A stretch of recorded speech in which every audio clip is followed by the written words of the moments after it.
I'm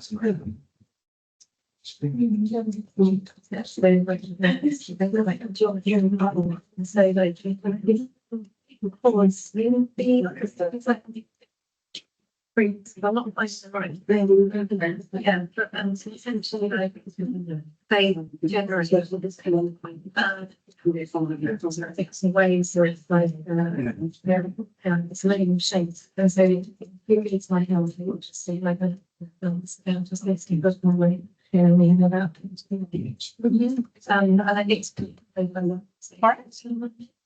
Cool. Everyone made it back for lunch. It's like a good fun.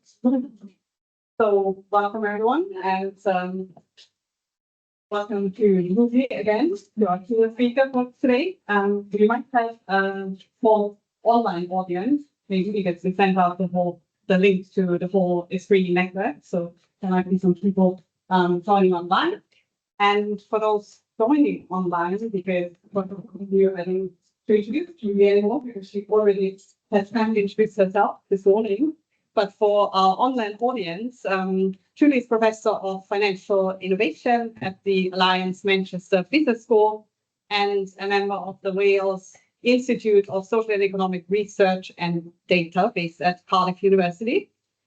And over the past decade or so, Julie has been at the forefront of work on the foundation economy, a concept that has emerged from early work on financialization, corporate business models, elites, and the role of the state. And so the foundation economy concept was developed as both as a critique and a positive framing, a way to understand the structural issues of underinvestment, of privatization, and systemic neglect of systems that underpin everyday life. So those that we rely on for housing, for care, for transport, for water and more.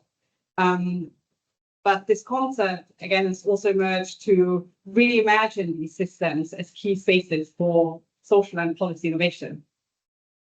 So we're really honored today to have Julie with us to share her insights on how we might rethink infrastructure, well-being, and the public interest. And yeah, Julie, thanks for being here, and over to you. Thank you. Well, thanks so much, Astrid, and fellow organisers. So far, it's been a really great workshop. So I'm not going to spoil the really nice mood that's been created so far. So thank you for the introduction.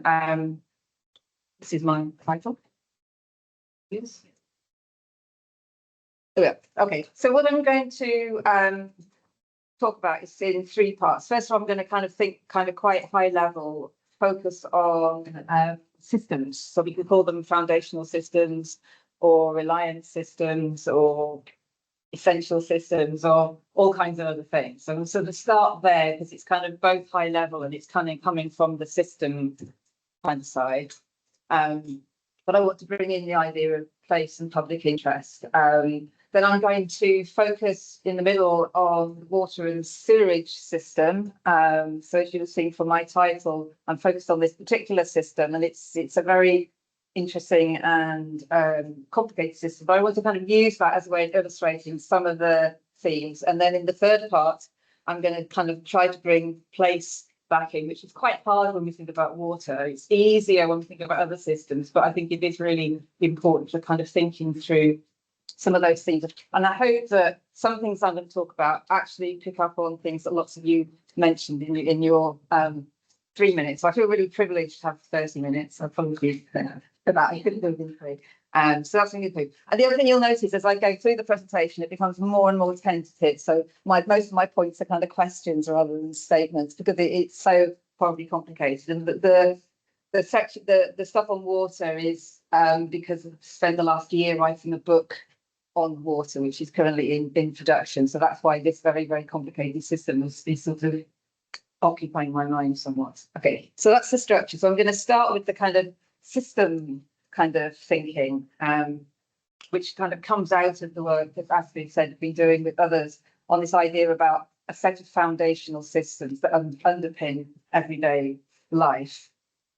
But I also want to draw particularly on the work of Alex Shafran and colleagues. They published a book in 2020 on what they call reliance systems, which kind of overlaps a lot with foundational systems, but they put place in. So one of the authors of that book was a geographer. And so they were really keen to kind of join up the idea of systems like water or energy or housing or transport with the idea of place, which is something that sort of people in foundational economy didn't do at the beginning, but is now happening. So I think the book by Alex Chaffin is a really nice one. So I'm kind of use that as the kind of the lead in. So they talk about the idea of a reliance system as something, a system where human agency is realised and it's collectively provisioned. So that's kind of the definition, is bringing together those two things. So it's important for how we can act as humans, and it's collectively provisioned. Unlike lots of other consumer kinds of systems are generally, individually procured. There isn't a lot of collective aspect. But the foundational or reliance systems have this kind of collective underpinning, which is really important. So for Chaffin, the connection between those things, the way that we kind of, we've kind of realised human agency and that collective provision, they come together in a place.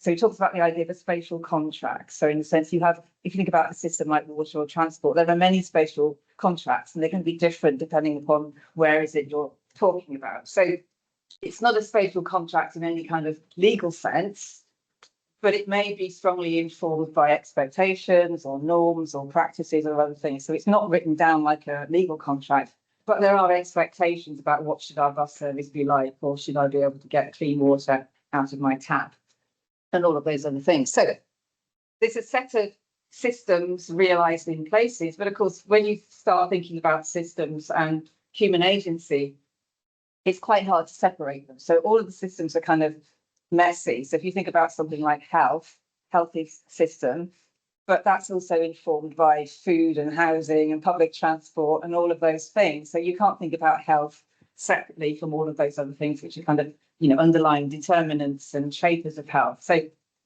that's one issue. And then you have problems about tensions and things between places. So if you think about water, Oxford has these marvelous rivers, but if you think of the rivers in Oxford, they're shaped by what farmers are doing upstream and who's abstracting water and all of those things. So you see in something like a water system, very strong potential tensions between places within a system. So, that's a kind of additional complexity. But the other thing is, if you think about a system, it's underpinned by a set of political choices. So how those systems exist, how they've been developed, how we access them, whether we have any rights at all. Those are all governed by political choices, but they're often very implicit. And that's a really key thing, is these things kind of somehow just happen. But as we'll see later on, there's increasing kind of demands for kind of that human agency to be realised through the making of political decisions. So if you think about a spatial contract or provision in a particular place, that's going to be shaped by the characteristics of the system, because housing, food and transport and health are all very different systems, and also shaped to some extent by local preferences. So if you think about, municipalities as actors may be able to control something like public transport to some extent, or housing. They may not be able to control energy or food distribution. So, the system characteristics will inform how that place shaping takes place. But that's all very general. So what I want to do later on is talk about a very specific system, which is water and sewage, which has lots of characteristics and complications. So you can think about, as government thinks about water as an industry. So it's an industry producing the product which we consume. Of course, most of us, I think, would not think water was merely a commodity, but it's a whole set of different services. But also it's interesting, food, I guess, is the other big one, where the system is really a set of human interactions with natural systems. I mean, ultimately, they're all like that, but very, very explicitly, the water and sewage system is human and natural systems continuously interacting. And then that also happens in specific places. So it's kind of multiple layers of complications. You can see this is a bad idea to write a book on water right from the beginning. The other thing that I really like in Chaffin's book is the politics is there right up front. So talks about, the kind of management of reliance systems is, according to them, it should be the primary purpose of politics. I mean, it often isn't, but in a sense, the these kind of foundational or reliance systems are so critical that they should be what's at the heart of any functioning political system. And thinking about how do we repair systems, how do we renew systems, should provide the basis for kind of a repairing political life. So in a sense, if you want to conjure up a kind of constructive image of kind of formal politics, it should be about how do we manage foundational systems, because if you can do it well, they allow social reproduction, and they should allow the kinds of transformations that we were kind of thinking about this morning. That's the kind of theory, but of course in practice, a lot of foundational systems, not just in the UK but in many other countries, either exist in only a very intermittent sense, or they exist in ways that are severely undermined. So there's lots of challenges about renewing infrastructure. So the challenges might be around ownership, control and governance. They might be around legacies of underinvestment. They might be about demographic change. They could be about climate and ecological crisis. So there's, and sometimes it's all of those things. Sometimes it's a number of them. And the last one in particular means that you can't just go back. We can't sort of rebuild the systems that we had that we kind of romantically think might have worked well 50 years back. But, these things mean that the way we remake systems has to be different. Okay, so if we're thinking about how might the remaking of specific systems be important, we might need to think about what are we doing it for? What's the kind of the guiding principle here? We can all agree that water and transport and food and health are all very important because we consume those things every day, but what should be kind of guiding us around deciding what these should look like? And I think the idea of public interest is quite nice, because again, you can't really be against the public interest. It sounds like a good term, but it's a very vague concept. It has a particular application in law, but it's never written down. So it's a sort of box that gets filled by expectations or regulation to some extent, or precedent. So if we want to sort of think about what that might mean in practice, we can think about, well, the first point really corresponds with kind of Shafran's argument, is that a reliance system is an important enabling infrastructure. Okay, so these underpin everyday life, social and economic participation. So in a sense, they enable citizenship. Okay, so if you have a functioning public transport system and a health system and all the rest of that, you can go about your normal life. If they don't work, your normal life is interrupted. So that's kind of one way of thinking about the public interest, is do these systems work for us? Can we therefore be good citizens in other senses? And I guess that's kind of where sort of foundational economy thinking started. These things underpin everyday life. But I think increasingly kind of moving sort of beyond that to incorporate the second part, and that's the idea that kind of these systems that desperately need renewal, in a sense, that renewal process should be active citizenship in its own right, i.e. our ability to take part in discussions about what do we want our public transport or our healthcare system or our water system to look like, is a way of sort of being citizens. So that those things are not simply kind of conferred by some authority, this is the system that you are entitled to, but we as citizens should have some role in deciding this is what's important for us. And this is particularly relevant, I think, when we think about the real crisis that we're in with something like water, but equally in things like public health and other things. So now water is interesting because I don't know to what extent this is particularly so in the UK. I know it happens in other countries, but you can see there's a lot of kind of civic and community action taking place around water. So very much focused on water quality issues, the way you have failures of water quality, people who can't swim in the sea or the river. This is kind of causing a lot of organising, campaigning, huge amounts of citizen science taking place, agenda forming. So you can see that active citizenship kind of in action around the problems of this water system. And here, the public interest is kind of being asserted through these kind of active citizenship actions. And I think the aspiration is that the idea of public interest would then be co-produced rather than being kind of driven top down. But this is a kind of really messy and complicated process, which we'll come back to later. Okay, so that's my kind of scene setting. What I want to do now is sort of get into some of the problems around water and sewage, because it's really difficult to think about system change without thinking about a specific system. So I think some of these things are very, very specific to water and sewage, but some of them I think are more general, and hopefully we can explore some of those things in the discussion. So there's lots of things. As I said, I've just written a book, so I could talk all afternoon about this, but I want to focus on three things because I think these allow us to come back to this aspect of kind of how do we realise human agency. So I'm going to talk about sustainability, livability, and democracy within the system, and what are the problems that we're kind of currently facing now that we kind of collectively somehow have to resolve. So if we think about sustainability, well, you know, sustainability gets used in different senses. As Astrid said, I'm somehow or other professor of financial innovation. So in a kind of financial sense, it's unsustainable. In an ecological sense, it's unsustainable. Politically, even, it's kind of unsustainable at the moment.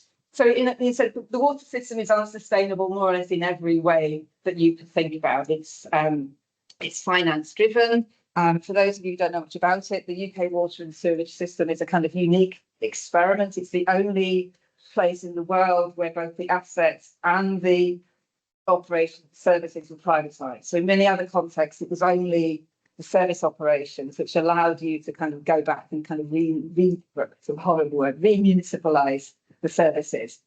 But in the UK, it's both the assets as well. So they were privatised in 1989. So we're looking at 35 years of an experiment. When privatisation happened, there was no debt in the industry. It was a kind of nice, clean set of businesses that were created. The blue lines show you what's happened. So by 2023, a quarter of all the bills that customers pay. So this system is financed entirely through customer bills, whether it's households or industries. There's no element of funding through taxation, unlike in other countries. A quarter of what you pay for your water charge goes in debt interest. So it's a kind of massively financialized to the extent that now we have, you know, what is very untechnically called zombie companies like Thames Water, which is the biggest, which now is in the position where it's really bankrupt, but politicians won't recognise it.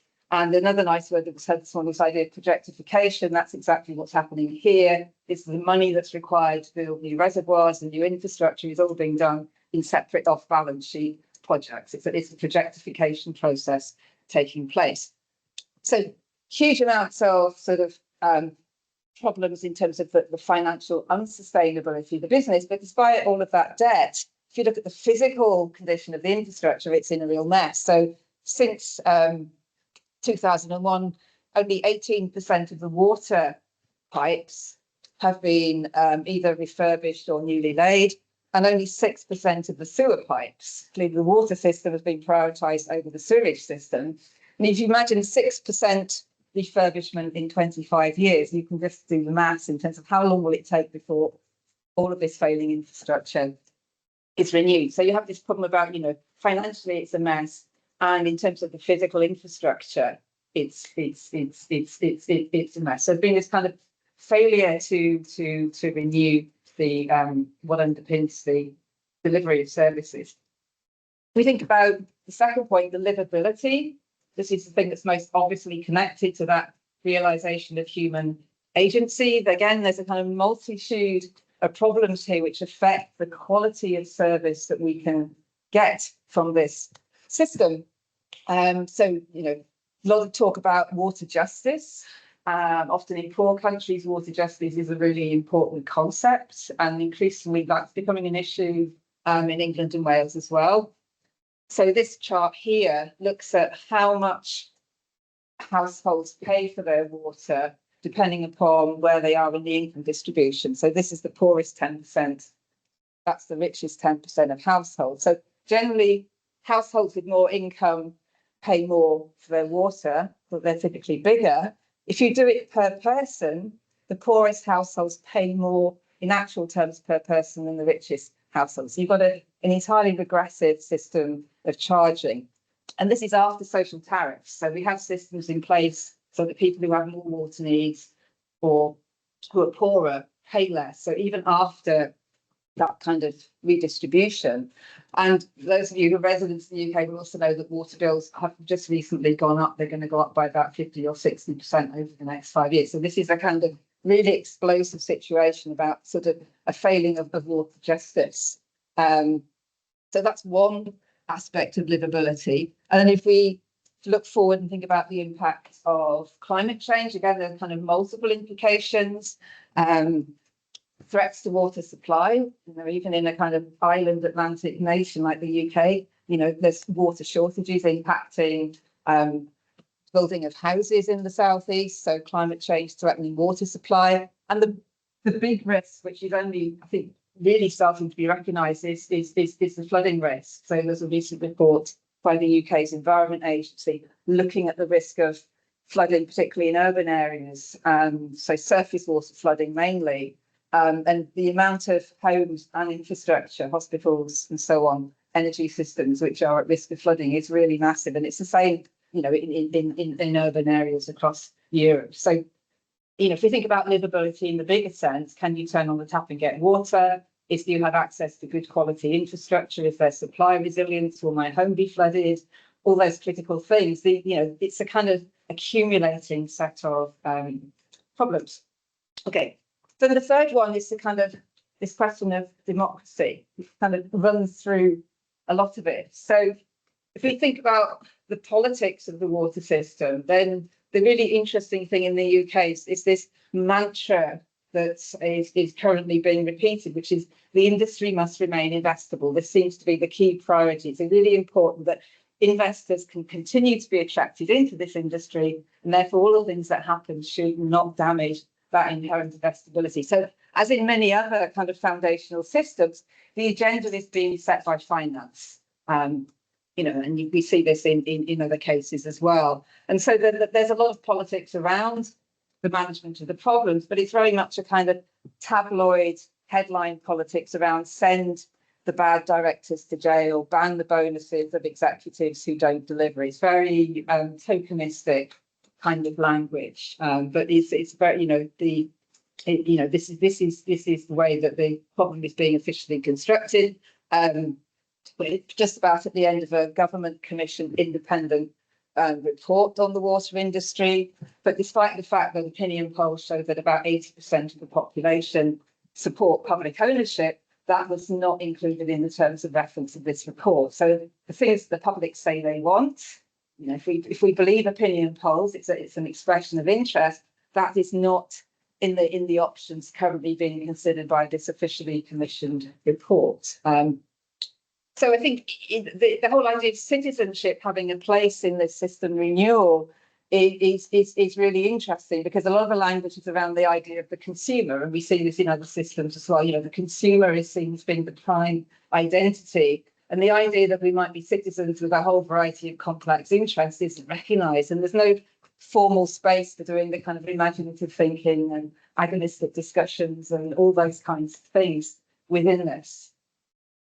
Okay, so if we sort of go back to some things I started with and then think about the specific case of water in England and Wales, and to kind of think about the kind of public interest and how might we kind of do what Shafrin says, realise this kind of human agency through active citizenship. Is there a way that we can do this? And my spoiler alert is I don't know yet, but maybe I'll get a bit closer when you've given me your really helpful thoughts. So we come back to this idea of the public interest. Is this a sort of concept that we can operationalize to some way, or is the ambiguity around the public interest helpful for helping us to understand what the problem is, at least in a kind of more academic sense? So can we think about this very specific case of this set of infrastructures and all the different problems around sustainability, livability, as a way of kind of thinking about what would the public interest look like and how would we get there? How would we determine the public interest in this system?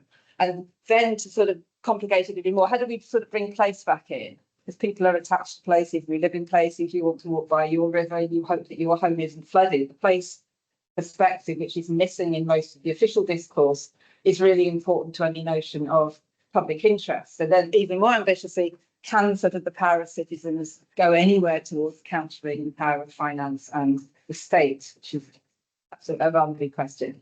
So one of the issues here is you think about citizenship and how it's activated is the role of organising narratives.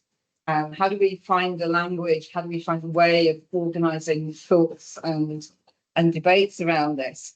The obvious one is using language around commons. And clearly that has been a powerful language in some contexts. So the photograph is from the referendum in Italy about about sort of reversing privatisation in the context of water. And that was interesting because that campaign very deliberately played on the idea of commons. Now, I think in a UK context, I think the language of commons just wouldn't resonate in a public referendum. It resonates in a kind of seminar room, but as a kind of organising narrative for a public, for public civic action. Although it kind of works quite nicely in terms of how we can think about commons, it seems to me it's not an effective narrative. And then it's more complicated than that because you could, as I said earlier, there's a huge popular support for public ownership of water, but this goes well beyond ownership. At one level, ownership is the least important issue in some senses, because how do you deal with climate change and all these other things? That's not a question of change the ownership and other problems are sorted out. All of these things have to be worked through regardless of who's owning it. So how do we deal with the kind of the multi-scalar and interconnected nature of this system? So if we're thinking about what might public interest encapsulate, I mean, I'm not here to say this is what a public interest water system looks like, but we sort of think about sort of what it might encapsulate. There's a series of issues around sort of the what and the how issues. So as a kind of, sort of opening set of proposals, we might think about, the technical capabilities. And clearly, if you think about how do we deal with climate change, we've got to think about, moving away to some extent from kind of concrete solutions to nature-based solutions and all those, new technical capabilities. We've got to think about, inclusiveness.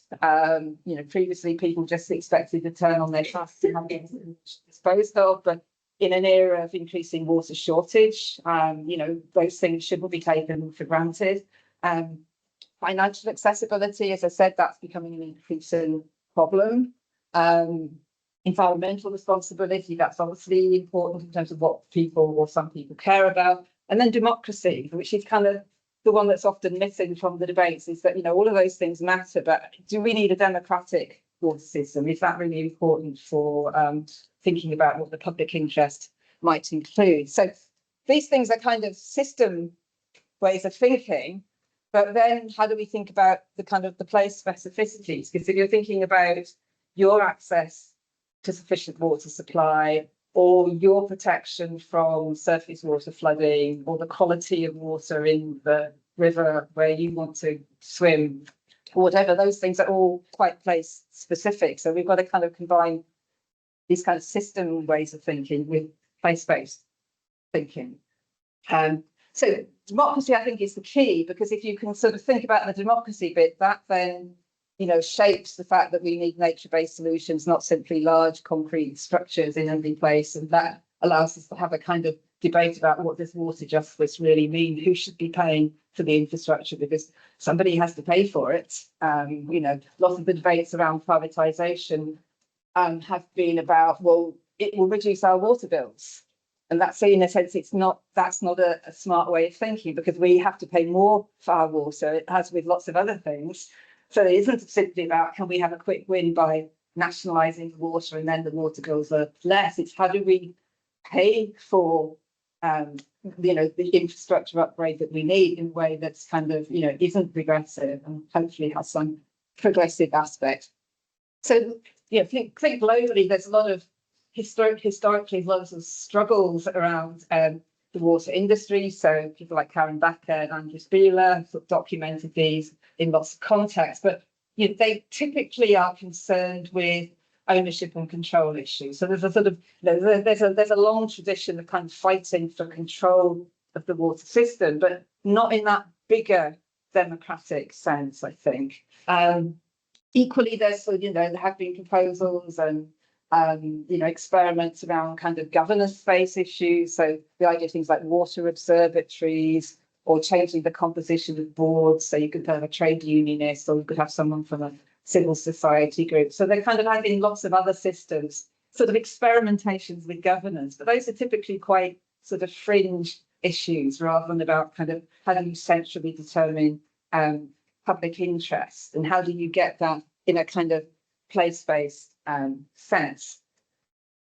So if governance is a kind of box, then we need to think about what are the contents of that box? What are the kinds of things that we might have to have difficult discussions about? And this raises all kinds of other issues. So a lot of the discussion that's been in, high profile discussion in the UK has been around things like you could consider it, the right to swim.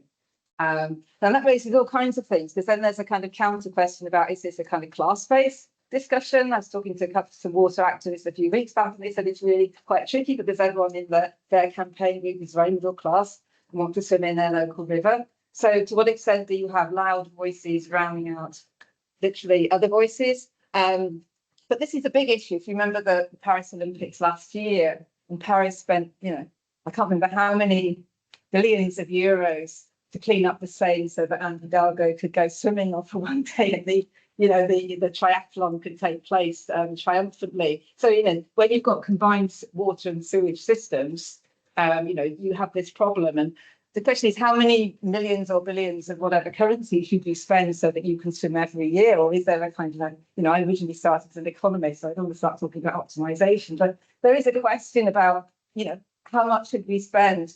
Are we prepared to not to be able to swim in the river every day after, what happens if it's rained a lot? How much do we value good quality blue-green infrastructure? How much do we want to be protected from surface water flooding? Bearing in mind that your risk of flooding is typically worse in deprived areas. It's like all kinds of deprivation, they all kind of compound. So some of the studies I've seen suggest that as an individual, you're more likely to be at risk of surface water flooding and less likely to be able to deal with the consequences or getting insurance if you live in a poorer district. So there's lots of social justice issues here that go beyond, can I go swimming? And not that I'm against going swimming, but it's bigger than that. And then the sort of, the justice issues, how do we pay for a resilient system? How do we think about, as with many climate issues, how do we think about those intertemporal issues? Should we just say we'll deal with it later because it's going to cost a lot of money?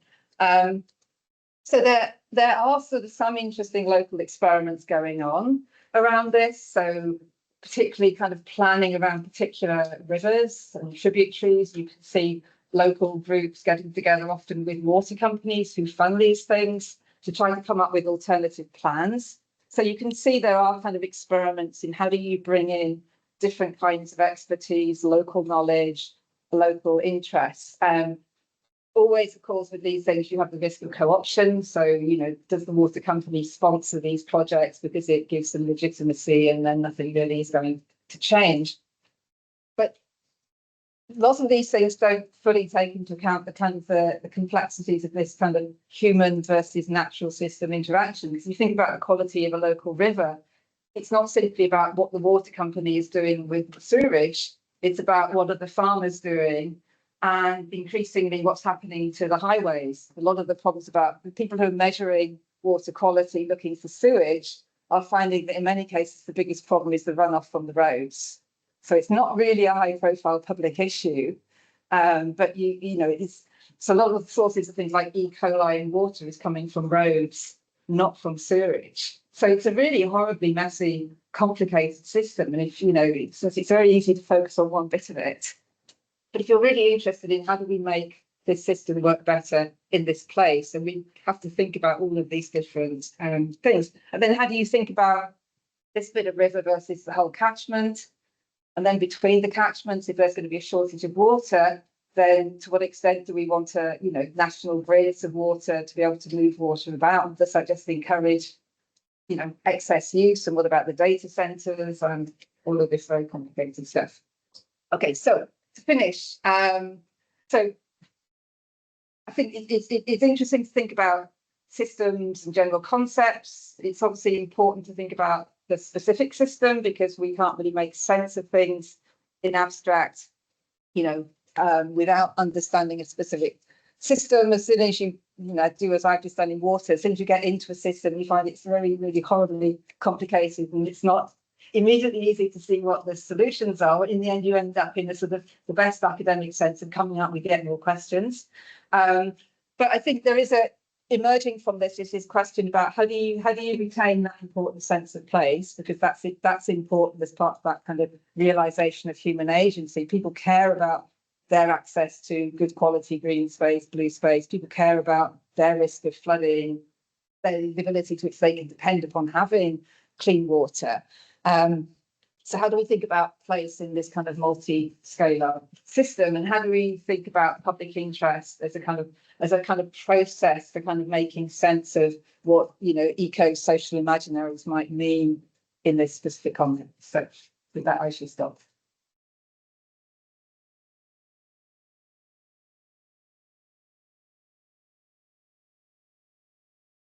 Thank you very much. I did say I wasn't going to get to any resolutions. That was really a fascinating presentation. I think gave us a lot of food for thought. So we have around 20 minutes for questions from all of you, and I'm sure you have tons. But I'll start with you, Amy. Yeah. Well done, it's really interesting, and I think water is something that's very beautiful, and doesn't really get enough attention. So really written a book on it. There were just three kind of words which I just wouldn't mind giving your view on. One is hormones, the other is antibiotics, and the other is dowsing for water health and quality.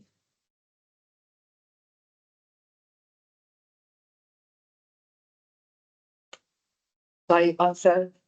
Sure. Okay, well, I'm not gonna. I think by hormones, antibiotics, you mean in terms of in the water? Yeah, I think this is part of this bigger problem that we sort of fixate on sewage. Surface against sewage. Those, the really, really high-profile campaigning organisation. There's been a lot of very successful kind of consciousness raising, but the problem with consciousness raising is that we kind of latch on to simplified versions of the problem. So things like road runoff. Hormones, PFAS, lead, mining, water that comes through mines. It's kind of really huge contamination with heavy metals. So I guess, the antibiotics and hormones just adds more to that list. Microplastics, in the sense it's a quite horrific amount of things that are in the water. And I think, it requires, there's not simply discussion and civic debate, but I think information and being able to make sense of things. The DAOs thing I'm not sure about. Maybe you'd like to elaborate a bit. Well, I'm just very interested in energetic systems, and obviously dowsing for water has been something that humans have been doing for a very, very long time, and I just think there is a lot of potential to go back to that tool for us to understand how our own energy feels and the water flow and the ecosystem health, and where they intersect with different ley lines and all the rest of it. There's potential route into looking at it, but maybe the water companies might be interested in, or the communities. Yeah, I think it comes into that kind of bringing in different kinds of expert knowledge, and clearly sort of civic campaigners are very frustrated because they understand their area and they understand it always floods there and all of those things, and people's understanding of where are the springs, where are the sources of water. So that knowledge, I think, as part of modernisation project, had kind of got locked out for a long time. I guess the complication is, most of us live in towns and cities, and you can't even find the water course, because it's often, you know, I live in Manchester and they're starting to sort of uncover the rivers, which were sort of built over for a long time. So I think a lot of people are quite physically separated from that understanding of what's the underlying natural system that's here.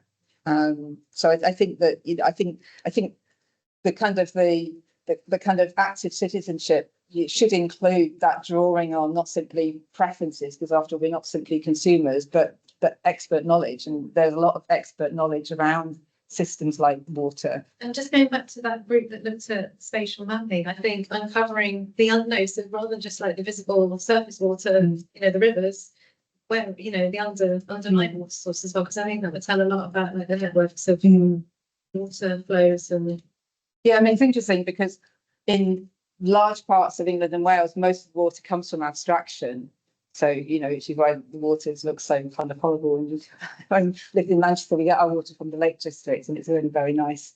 But if you come, whenever I come back to the southeast, I think, oh, this is water that's come from, you know, groundwater abstraction. So in a sense, the industrial users of water know where it is. yeah, Because they're abstracting it in ways that are simply not sufficiently monitored. And this is one of the big problems about confronting interests, is that, you know, there's been this kind of line where we need to control abstraction, both from rivers and groundwater especially. But people get licenses for abstraction, and then they can kind of take whatever they want.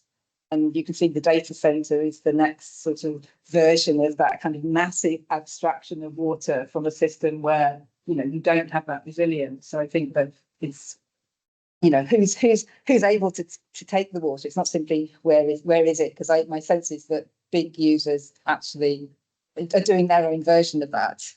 just a part of it. You know, like obviously everyone's talking about AI and water use, but you know, there are some very well-known large drinks companies in places like in the global south where they take huge amounts of like water just so people can like, you know, drink cans of certain product. And I don't know how much people who are buying those products over here know about that or care about it.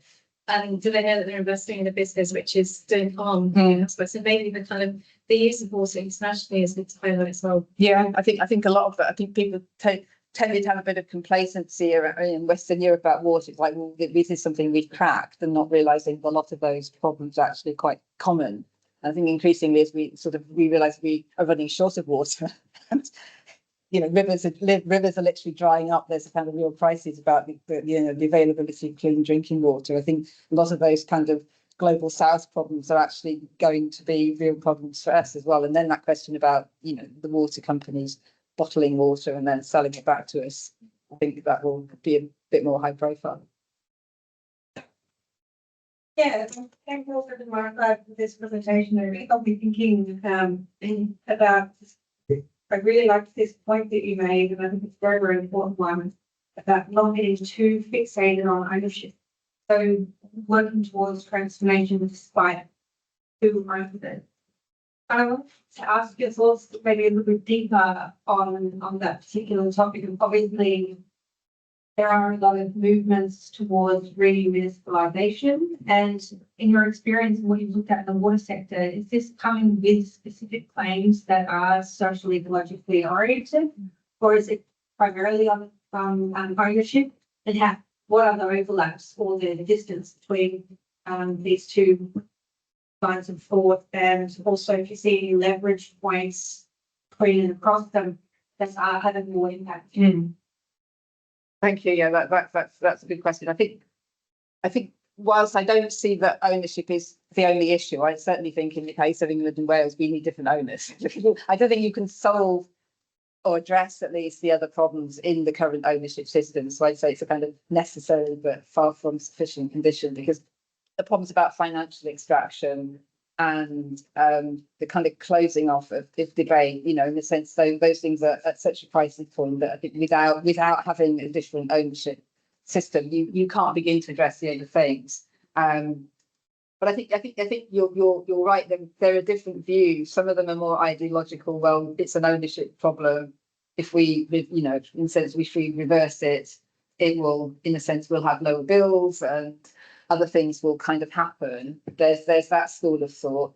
There's a lot of the people in the civil society groups who are not really talking about ownership at all. Now, to some extent, I think that's because they probably want to focus on water quality, ecological crisis and things. For instance, they don't want it to be kind of political, because sort of ownership in this context would be seen as very much a kind of political issue. So I think a lot of the campaign groups who really care about the quality of their local river are not getting into ownership in a kind of public sense. So they're focusing very much on how do we deal with the water quality issues. I think not that they don't care about it, but they would see tactically that they want to kind of be seen as apolitical, which is, you know, you can see difficult.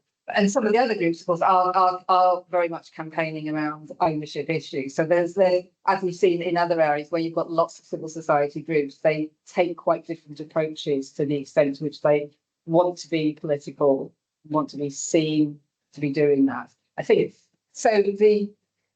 There's a strong emphasis on the kind of environmental side. So the eco side is very strongly represented, because clearly, even if people only care about being able to swim, that, you know, your inability to swim is because the water is full of shit, generally, and all the stuff you can't see, like the hormones and the road runoff. But so, in instance, there's a kind of natural overlap between what you might rather truly call kind of lifestyle kind of preferences and the kind of ecological stuff. You know, they make natural partners. And the fishing groups are very strong. They've been really creative. The groups, the kind of people who like to fish in the river, they've been really well organised, and they've been using the law quite effectively. I mean, they're quite smart in the tactics that they use. So they've been using legal challenges in lots of cases. But the social thing is almost entirely missing.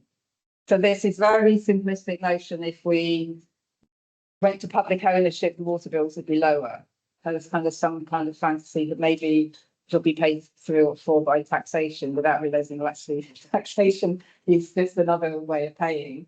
So the distributive aspects of that are completely missing in the system. So it's really interesting, because, you know, there is a kind of alliance between the social, the ecological, and other things, but they seem to be quite disconnected in terms of how different civic groups are addressing those. If you could put it together, it would be very powerful, but it's not happening at the moment. Thank you very much. Follow up, if I may. You mentioned that a lot of the existence of all these different groups that are taking different strategies from different standpoints, and some are more political than others. Do you see this as having an accidental positive effect? So the more political, more antagonistic groups that perhaps politicizing an issue that started to reach their ownership, and enables a pathway where this middle ground that's found that is giving at least giving away by environmental regulations. Yeah, I think in an accidental sense, it's quite effective, because the sort of, in the sense of the different tactics are hitting different places. I mean, what's really interesting is there isn't a kind of formal social movement in water. It's kind of very much nascent. You know, there's bits of it. I mean, there was a big march last autumn in London about, you know, sort of called the March for Water.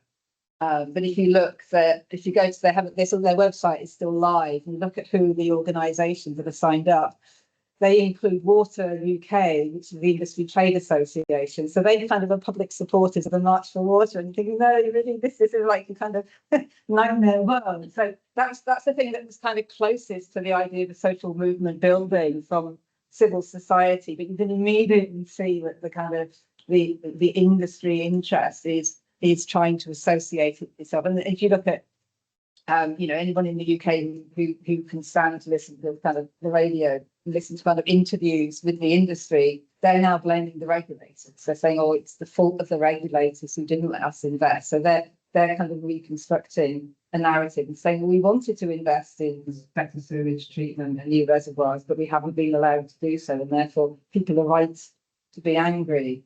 So you can see this kind of counter movement happening right in front of us. So I think, I mean, I'm not a social movement person, but it seems to me it's quite, in that sense, I've not an area I've worked in, so I wouldn't want to sort of talk about how they happen. But it seems to me there's a lot of activity and a lot of really committed people, and that you know, the quality of citizen science that's been happening was really amazing. But a lot of people are really upset. They say they don't want to be testing water. You know, they don't see this as something they want to do for the next 20 years. They're testing the water to get political attention, to get a change. They don't want to make this the thing that they do. So how do you get out of that kind of first stage into, you know, organising in some way? I think it is a really interesting question. Yeah, thank you. One of the interesting things about foundational economy or line systems is that when they work well, they are normally popular. It's also important. So when citizens or people start discussing about foundational economy, within that something is already not working the way it should. And I think if this is the case, then maybe we get a little bit away from the complexity or the messy large if we look into the problem we want to solve. And because you mentioned a lot of very different strategies, like like the rights to swim or fish, and like very different purposes. And yeah, it of course depends which of those problems we want to solve, which is the right strategy. Because, I mean, if I think of a forest in Germany, it's quite often privately owned, but if you're a private owner of the forest, you are obliged to have it into the public. So the recreational purpose of the forest works independently, but maybe not sustainability topic, but maybe private owners, they want to get more into timber, or it would be the same with water system. It would be, we could have a right to swim even in private system, but maybe not in not in the way it is done at the moment. And then even if we take it to a public system, which I would like in most cases to, there is still a problem. That does not mean that we solve all problems, right? Because even in climate change, we will have to discuss who gets the water resources we still have. Do they go to the industry, to agriculture, to drinking water, to recreational uses? So that means for this problem, might be helpful that public ownership, necessary conditions, but not so much sufficient. So what I thought is that wouldn't it be easier to look into this complexity of different systems when we are clear about what kind of problems we want to solve.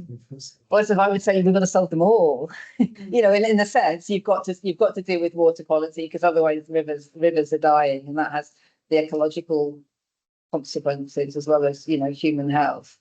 You know, and we have to address water supply, and we have to address flooding. It's the kind of paradox of climate change that we have to deal with, you know, both too much water and too little water at different points. So it's quite difficult to kind of choose which one we want to address. In the sense, if you can think about how do you find a way of creating active citizenship, then in a sense that is because you are able to address social justice issues as well as ecological justice issues. And so how do you bring those things together?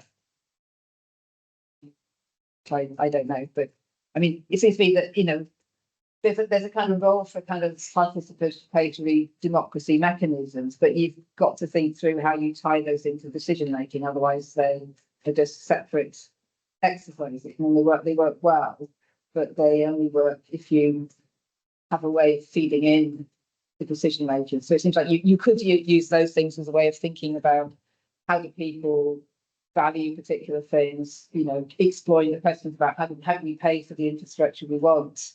I think, you know, those participatory methods would be quite effective in exploring those questions, as you know, seen in you know, climate assemblies, which address those types of issues.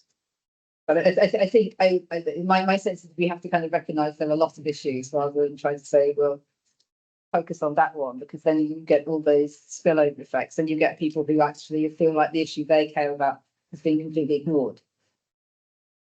what I would say is that the probably like determines how we organize the solution. Because I think in the drinking water system, people might be happy if you have a communal city or a straight process to verify this.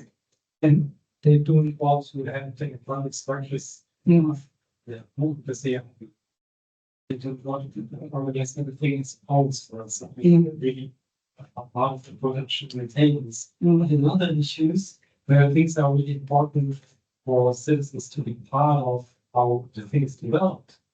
In this case, they want to responsibility in their everyday life or part of provision system in the way it's going. So I think this very much depends on, I don't know, what does it say? Yeah, I take your point. Yes, it depends upon how much energy people have to be involved in different sets of discussions about different systems at the same time, because, you know, you could equally have a discussion about how do we allocate healthcare resources, for example, where there's a lot of complicated choices about those kinds of things. So I think there's a question about how much weight can you put on citizenry to kind of take decisions which arguably politicians should be taking in our interest, but, you know, don't seem to be.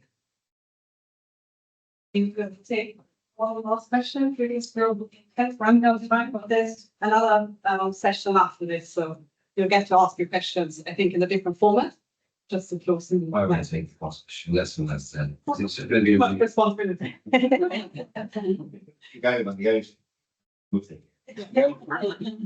Like, you know, the foundation of we had to earlier about you haven't been discussing and trying to reflect for the important thing because wasn't about that social licensing and corporate charters, thinking about so it's very agnostic about ownership in the way that Kate Rayworth and Donald Williams is agnostic about growth. Maybe that's a strategic thing.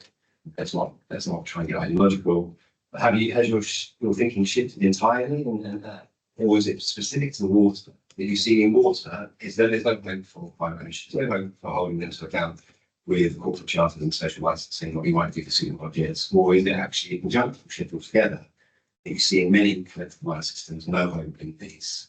Yeah, I think it's the latter, because I think if you think about a foundational economy, that includes things like telecoms and food and retail banking, where I think that's where that ownership thing is like not really all that relevant, because these are systems that have never been publicly owned, and arguably how much political capital would you want to expend on nationalising retail banking?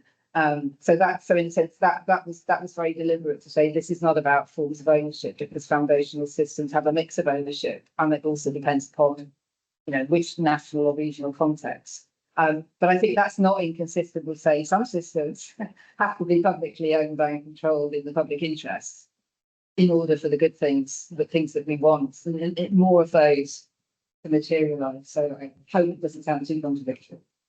I think it comes down to the point about how talking about generalities, system kind of characteristics versus talking about a specific system where, you know, it's that which has its own charm. Okay, thank you so much for this really inspiring presentation. I think we all have a million other questions, so I don't want to interrupt the discussion because the next part will continue the conversation. But I'm just aware that you have an online audience maybe, so I'll just stop the recording now and then we can continue our conversation.